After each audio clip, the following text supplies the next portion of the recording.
healthcare. And what, in your opinion, are the key challenges faced by NICE, especially given the pressures of the current economic climate?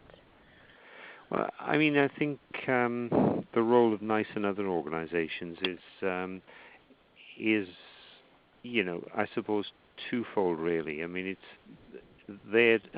medication and technologies sort of enter the healthcare market, gaining their product licenses, but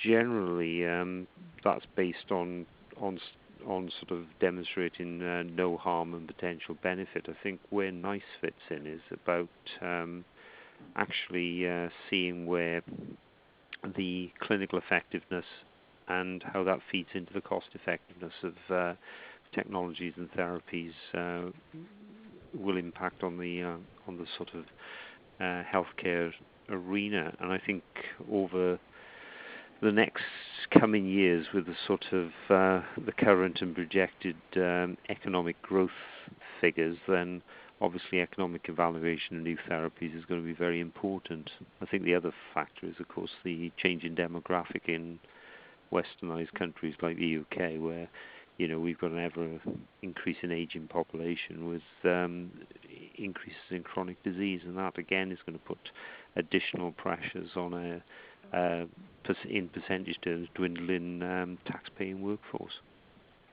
Sure.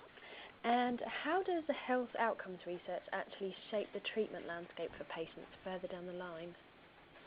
Well, I think the whole issue around health outcomes research is that it's not just looking about the use of the drug in its sort of pharmacological setting, i.e., an antihypertensive drug dropping your blood pressure. It's actually, what does that actually do to real-world meaningful outcomes? And in the case of blood pressure, it's, prevention of strokes and heart disease, really. And I think health outcomes evaluation tries to at least breathe some real-world findings into the sort of bridging the gap between the idealized world of randomized controlled trials through to how does this work in the real world and what difference does it make.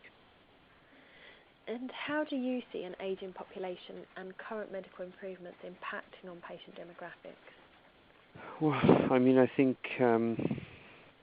there's potentially a perfect storm brewing, isn't there, in terms of you've got potentially dwindling resources, you've got an aging population that the fastest growing sectors of the population are in percentage terms as the over 100s, followed by the over 90s, etc., etc. And of course the congregation of chronic diseases in those age groups. And I think general gains in public health, better lifestyle, nutrition, etc., combined with the efficacious impact of medicines is making a huge difference and a huge pressures on Western countries to afford healthcare. I mean, an example is obviously cancers. Survival cancer rates have grown dramatically over the last few years, and we're getting into the arena where we're turning cancer from lethal diseases into chronic diseases where people die from other causes, and I think that's a real challenge for healthcare of the future.